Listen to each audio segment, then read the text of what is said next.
Morning friends, இது உங்கள் friends புதுசு அகாடமி. டெய்லி கண்டவர்ஸில் இன்றைக்கி என்ன பார்க்க போகிறோம்னு பார்த்தீங்கன்னா நவம்பர் 28, 2025 வெள்ளிக்கிழமை என்ன கண்டவர்ஸ் தான் பார்க்க போகிறோம். இதுக்கு முன்னாடி நம்ம டெய்லி கண்டவர்ஸ் வீடியோ அப்லோட் பண்ணியிருக்கோம். பார்க்காதவங்க பார்த்து வச்சுக்கோங்க. அது மட்டும் இல்லாமல் நம்ம சேனல் வந்து சப்ஸ்கிரைப் பண்ணி சப்போர்ட் பண்ணுங்கள். முடிஞ்சவங்க உங்கள் ஃப்ரெண்ட்ஸில் ஷேர் பண்ணுங்கள். நம்முடைய ஃப்ரெண்ட்ஸ் போலீஸ் அகாடமி அப்படின்ற டெலிகிராம் சேனலில் ஜாயின் பண்ணிக்கோங்க. இம்பார்ட்டன்ட் அப்டேட்ஸ்லாம் உங்களுக்கு ஒன்று கிடைக்கும். சரிங்களா? அதுக்கு முன்னாடி நம்ம பயிற்சி மையம் சார்பில் இரண்டாம் நிலை எஸ்ஐக்காக வந்து பார்த்திங்கன்னா 2020 அப்படின்ற டெஸ்ட் பேஜ் வந்து பார்த்தீங்கன்னா தொடங்கியிருக்கோம். கிட்டத்தட்ட வந்து பார்த்தீங்கன்னா 45 டாப்பிக்கை கவர் பண்ணி 14 தேர்வுகள், கிட்டத்தட்ட வந்து பார்த்தீங்கன்னா 1000 வினாக்கள் உங்களுக்கு கிடைக்கும். கடைசி நேரத்தில் இந்த டெஸ்ட்டை வந்து பார்த்தீங்கன்னா நீங்கள் ஆஃப்லைனில் டெஸ்ட் எழுதி பார்த்தா தான் வந்து பார்த்தீங்கன்னா உங்களுக்கு டைம் மேனேஜ்மெண்ட் வரும். அதனால தான் இது முழுக்க ஆஃப்லைன். நீங்கள் டெஸ்ட் பேஜ் ஆர்டர் பண்ண உடனே உங்களுக்கு வந்து பார்த்தீங்கன்னா கொஸ்டின் பேப்பர் வந்து பார்த்தீங்கன்னா கொரியரில் சென்ட் பண்ணிடுவாங்க. சரிங்களா? விருப்பமுள்ள மாணவர்கள் இமீடியட்டாக ஆர்டர் பண்ணிக்கோங்க. முதல் அட்மிஷன் போடக்கூடிய 100 மாணவர்களுக்கு நம்ம கரண்ட் அஃபேர்ஸ் மெட்டீரியல் வந்து பார்த்தீங்கன்னா ஃப்ரீயாகவே கொடுத்துறோம். சரிங்களா? விருப்பமுள்ள மாணவர்கள் ஸ்க்ரீனில் தர நம்பருக்கு கால் பண்ணி டீட்டெயில் கிட்ட தெரிஞ்சு இமீடியட்டாக ஜாயின் பண்ணிக்கோங்க. சரிங்களா? வாங்க ஃப்ரெண்ட்ஸ், கரண்ட் அஃபேர்ஸ் பார்த்துலாம். தென்மேற்கு வங்கக்கடலில் வந்து பார்த்திங்கன்னா மற்றும் அதனையொட்டி இலங்கை பகுதியில் நிலவி வந்த காற்றழுத்த தாழ்வு பகுதி வந்து பார்த்திங்கன்னா வலுப்பெற்று டித்வா புயலாக வந்து பார்த்திங்கன்னா வியாழக்கிழமை வந்து பார்த்திங்கன்னா உருவாயிருக்கு. ஓகேங்களா? பேர் மட்டும் ஞாபகம் வச்சுக்கோங்க, மற்றது வந்து தேவையில்லை. ஓகேங்களா? அடுத்தது, நாடு முழுவதும், அதாவது புதிய பாரத எழுத்தறிவு திட்டம் அப்படின்னா என்னன்றது தெரிஞ்சுக்கணும். நாடு முழுவதும் கல்வி கற்காத 15 வயதுக்கும் மேற்பட்டவர்களுக்கு தன்னார்வலர்களை கொண்டு அடிப்படை எழுத்தறிவு பயிற்சி வந்து பார்த்தீங்கன்னா கொடுக்குறாங்க. இது மத்திய அரசு வந்து பார்த்தீங்கன்னா புதிய பாரத எழுத்தறிவு திட்டம் அப்படின்ற பேரில் 2022 ஆண்டு வந்து பார்த்தீங்கன்னா அறிமுகப்படுத்தினாங்க. இந்த திட்டத்தின் கீழ் 2027 ஆண்டுக்குள் 5 கோடி பேருக்கு வந்து பார்த்திங்கன்னா, அதாவது கல்வி கற்பிக்க வந்து பார்த்தீங்கன்னா இலக்கு நிர்ணயம் பண்ணியிருக்காங்க. ஓகேங்களா? படிக்காதவங்களாம் இருப்பாங்க இல்லையா, அவங்களுக்காக வந்து பார்த்திங்கன்னா இது கொடுக்குறாங்க. ஓகேங்களா?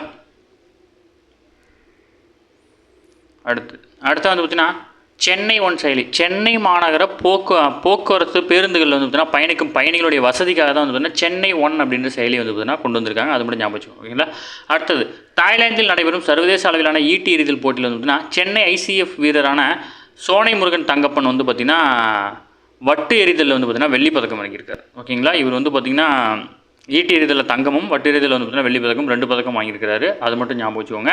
இவர் வந்து ஐசிஎஃப் வீரர். அது மட்டும் தான். ஐசிஎஃப், அதாவது ஐசிஎஃப் வந்து பார்த்தீங்கன்னா ஒரு டீம் வச்சுருப்பாங்க. அந்த டீம் சார்பாக இவர் விளையாடுறாரு. ஓகேங்களா?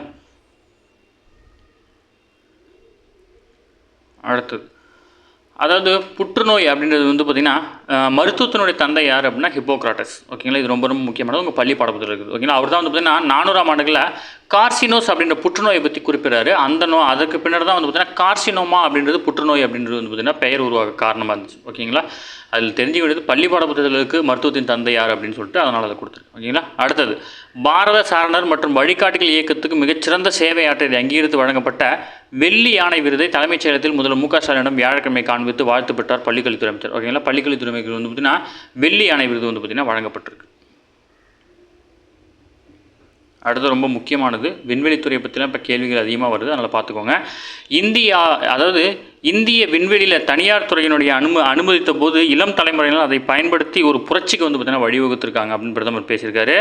தெலுங்கானா மாநிலம் ஹைதராபாத்தில் இந்திய தனியார் விண்வெளி புத்தாக்க, அதாவது ஸ்டார்ட் அப் நிறுவனமான ஸ்கைரூட் ஏரோஸ்பேஸ் ஸ்கைரூட் ஏரோஸ்பேஸ் அப்படின்றது வந்து பார்த்திங்கன்னா 2 லட்சம் சதுர அடி பரப்பளவு கொண்ட இன்ஃபினிட்டி கேம்பஸ் அப்படின்ற வளாகத்தை வந்து பார்த்தீங்கன்னா காணொலி காட்சி வாயிலாக திறந்து வச்சிருக்காரு. அத்துடன் இந்த நிறுவனம் உருவாக்கிய செயற்கைக்கோள்களை விண்ணில் செலுத்தக்கூடிய முதல் சுற்றுவட்ட பாதை ராக்கெட்டான விக்ரம் 1 வந்து பார்த்தீங்கன்னா அறிமுகப்படுத்தியிருக்கிறார். ஓகேங்களா? இதில் வந்து பார்த்தீங்கன்னா ஐஐடியினுடைய முன்னாள் மாணவர்களும் இஸ்ரோனுடைய முன்னாள் விஞ்ஞானிகளுமான பவன் சந்தனா மற்றும் பரத் தாக்கா ஆகியோர் இணைந்து தான் வந்து பார்த்தீங்கன்னா ஸ்கைரூட் நிறுவனத்தை வந்து பார்த்தீங்கன்னா உருவாக்கிறாங்க. இந்த இன்ஃபினிட்டி கேம்பஸ் வளாகம் என்பது வந்து பார்த்தீங்கன்னா ராக்கெட்டுகளை வடிவமைத்தல், உருவாக்குதல், ஒருங்கிணைத்தல் மற்றும் சோதனை செய்வதற்கான ஒரு நவீன தளமாக இருக்கும் அப்படின்னு சொல்லியிருக்காரு. ஓகேங்களா? ஒரு மாதம் அதாவது இது மாதம் ஒரு சுற்றுவட்ட பாதை ராக்கெட்டுகளை உருவாக்கும் திறன் கொண்டது அப்படின்னு சொல்லியிருக்காரு. நவம்பர் 2022 ஸ்கைரூட் அதன் துணை சுற்றுவட்ட பாதையான ராக்கெட் விக்ரம் எஸ் அப்படின்றது வெற்றிகரமாக விண்ணில் செலுத்தி சோதிச்சாங்க. இந்த சாதனை நிகழ்த்திய முதல் இந்திய தனியார் நிறுவனம் அப்படின்ற பெருமையை வந்து பார்த்தீங்கன்னா ஸ்கைரூட் வாங்கியிருக்கு. ஓகேங்களா? ஸ்கைரூட்ன்றது வந்து பார்த்தீங்கன்னா இந்திய தனியார் நிறுவனம், அதை மட்டும் ஞாபகம் வச்சுக்கோங்க. ஓகேங்களா? விண்வெளித்துறையில் தொடர்ந்து அணுசக்தி துறையும் வந்து பார்த்தீங்கன்னா தனியார் நிறுவனங்களுக்கு அனுமதிக்க இருக்கிறாங்க. டிசம்பர் 1ஆம் தேதி தொடங்கும் நாடாளுமன்ற குளிர்கால கூட்டத்தொடரில் அணுசக்தி மசோதா 2025 வந்து பார்த்தீங்கன்னா தாக்கல் செய்ய இருக்கிறாங்க. ஓகேங்களா? அடுத்தது, மருந்து எதிர் விளைவுகளை வந்து பார்த்திங்கன்னா தகவல் அளிக்க QR குறியீடு வந்து பார்த்திங்கன்னா உதவி இன்னும் வந்து பார்த்திங்கன்னா அறிவிச்சிருக்காங்க மத்திய அரசு. இதன்படி வந்து பார்த்திங்கன்னா நீங்கள் ஒரு மெடிக்கல் ஷாப்பில் வந்து பார்த்திங்கன்னா QR கோட் இருக்கும். நீங்கள் ஒரு மருந்து வாங்கினா அந்த மருந்தால் ஏற்படக்கூடிய பாதிப்புகளை வந்து பார்த்திங்கன்னா நீங்கள் அதில் பதிவேற்றம் செய்ய முடியும். ஓகேங்களா? அடுத்தது, தமிழகத்தின் தலைமை தேர்தல் அதிகாரி வந்து பார்த்திங்கன்னா அர்ச்சனா பட்நாயக். அதை மட்டும் ஞாபகம் வச்சுக்கோங்க. அடுத்தது வந்து பார்த்தீங்கன்னா கோவாவில் வந்து பார்த்தீங்கன்னா 47 அடி உயர ராமர் சிலை வந்து பார்த்தீங்கன்னா திறக்கப்பட்டிருக்கு. ஓகேங்களா. அதே மட்டும் இல்லாமல் அதே நிகழ்வில் வந்து பார்த்தீங்கன்னா நினைவு சிறப்பு அஞ்சல் தலைகளை வந்து பார்த்தீங்கன்னா நாணயத்தையும் வந்து பார்த்தீங்கன்னா பிரதமர் வெளியிட்டிருக்காரு. இது முக்கியமானது. இது 47 அடி உயர வெண்கல சிலை அப்படின்னு ஞாபகம் வச்சுக்கோங்க. ஓகேங்களா. அடுத்தது முத்ரா திட்டம். இந்த முத்ரா திட்டம்னா என்னென்ன அப்படின்னா எந்தவித பிணையும் இல்லாமல் வந்து பார்த்தீங்கன்னா 20 லட்சம் ரூபாய் வரை வந்து கடன் வழங்குகிற திட்டம். இந்த திட்டம் 2015ஆம் ஆண்டு பிரதமர் அவர்களால் தொடங்கப்பட்டது. 2024-25 வந்து பார்த்தீங்கன்னா இதனுடைய தொகை வந்து அதிகப்படுத்துனாங்க. இந்த 24-25 தான் வந்து 20 லட்ச ரூபான்னு கொண்டு வந்தாங்க. 2015 தொடங்கும் போது 10 லட்ச ரூபா அப்படின்னு தான் இருந்துச்சு. ஓகேங்களா. இதன்படி வந்து பார்த்தீங்கன்னா 55 கோடி பயனாளிகளுக்கு சுமார் 34 லட்சம் கோடி மதிப்பிலான பிணையில்லா கடன்கள் வந்து பார்த்தீங்கன்னா வழங்கியிருக்கிறாங்க. முத்ரா திட்டம் வந்து பார்த்தீங்கன்னா கடன் வழங்குகிற திட்டம். ஓகேங்களா. அடுத்தது அஸ்ஸாமில் வந்து பார்த்தீங்கன்னா பலதார மரணத்தை தடை செய்வதற்கான சட்ட மசோதா அந்த மாநில சட்டப்பேரவையில் வந்து பார்த்தீங்கன்னா நிறைவேற்றப்பட்டிருக்கு. இந்த சட்டத்தை மீறுபவர்களுக்கு அதிகபட்சமாக 10 ஆண்டுகள் வரை சிறை தண்டனை வந்து பார்த்தீங்கன்னா வழங்கப்படும். பழங்குடியினருக்கு இந்திய அரசு, அதாவது பழங்குடியினருக்கும் இந்திய அரசமைப்பு சட்டத்தில் 6வது அட்டையின் கீழ் வரும் சிறப்பு நிர்வாக பகுதிகளுக்கும் இந்த சட்டம் வந்து பார்த்தீங்கன்னா அதிகார வரம்பிலிருந்து விலக்கு அளிக்கப்பட்டிருக்கு. ஓகேங்களா.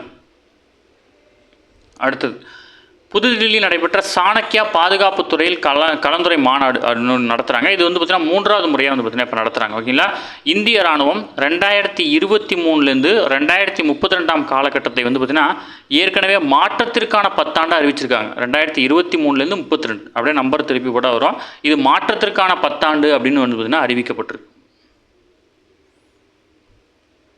அடுத்தது ஜூனியர் ஆடவர் ஹாக்கி உலகக்கோப்பை போட்டி வந்து பார்த்தீங்கன்னா முதல் ஆட்டம் வெள்ளிக்கிழமை சிலியுடன் வந்து பார்த்தீங்கன்னா இந்தியா மோதுது. சர்வதேச ஹாக்கி சம்மேளம் ஹாக்கி இந்தியா தமிழ்நாடு விளையாட்டு மேம்பாட்டு ஆணையம் சார்பில் வந்து பார்த்தீங்கன்னா ஜூனியர் ஆடவர் உலகக்கோப்பை போட்டி வந்து பார்த்தீங்கன்னா சென்னை மற்றும் மதுரையில் நடக்குது. ஓகேங்களா. ஞாபகம் வச்சுக்கோங்க. அடுத்து வந்து பார்த்தீங்கன்னா நியூஸில் பார்த்துருங்க. ஹாங்காங்கில் வந்து பார்த்தீங்கன்னா தாய்போ பகுதியில் உள்ள அதாவது வாங்புக் கோர்ட் குடியிருப்பு வளாகத்தில் ஏற்பட்டது பயங்கர தீ விபத்தில் வந்து பார்த்தீங்கன்னா கிட்டத்தட்ட 83 பேர் உயிரிழந்திருக்காங்க. ஜஸ்ட் இன்ஃபர்மேஷன் மட்டும் ஞாபகம் வச்சுக்கோங்க. ஓகேங்களா. இன்டர்வியூ கொஸ்டின்ஸில் கேட்டாங்கன்னா நம்ம பதில் சொல்லணும். ஓகேங்களா. ஓகே ஃப்ரெண்ட்ஸ், இன்னைக்கு கண்டவசோட தாண்டி எதுவுமே கேட்க வாய்ப்பில்லை. டெய்லி கண்டவசை டெய்லி பார்த்துருங்க. அப்போ தான் மந்த்லி படிக்கும்போது உங்களுக்கு ஈஸியாக இருக்கும். நம்ம சேனலை சப்ஸ்கிரைப் பண்ணி சப்போர்ட் பண்ணுங்கள். முடிஞ்சாலும் உங்கள் ஃப்ரெண்ட்ஸை ஷேர் பண்ணுங்கள். நம்மளோட ஃப்ரெண்ட்ஸ் போலீஸ் அகாடமி அப்படின்ற டெலகிராம் சேனலில் ஜாயின் பண்ணிக்கோங்க. அப்போ தான் இம்பார்ட்டன்ட் அப்டேட்ஸும் ஒன்று கிடைக்கும். சரிங்களா. அதுக்கு முன்னே வந்து பயிற்சி மேம் சார்பில் தொடங்கப்படல இந்த எஸ்ஐக்கான டெஸ்ட் பேஜில் நீங்கள் என்னென்னு விருப்பப்பட்டீங்க அப்படின்னா ஸ்க்ரீனில் இந்த நம்பருக்கு கால் பண்ணி டீட்டெயில் கிட்ட இமீடியட்டாக ஜாயின் பண்ணிக்கோங்க. ஷெடியூலில் ஃபுல்லாக பாருங்கள். டிஸ்கிரிப்ஷனில் லிங்க் கொடுத்துருக்கேன். கண்டிப்பாக இந்த 60 டாப்பிக்கும் இந்த 45 டாப்பிக்கும் உங்களுக்கு பயனுள்ளதாக இருக்கும். ஓகேங்களா. இதில் அட்மிஷன் போடக்கூடிய முதல் 100 மாணவருக்கு இந்த கடைசி தேர்வு வந்து பார்த்தீங்கன்னா இலவசமாக வழங்கப்படும். விருப்பம் உள்ள மாணவர்கள் இமீடியட்டாக ஜாயின் பண்ணிக்கோங்க. சரிங்களா. Thank you friends.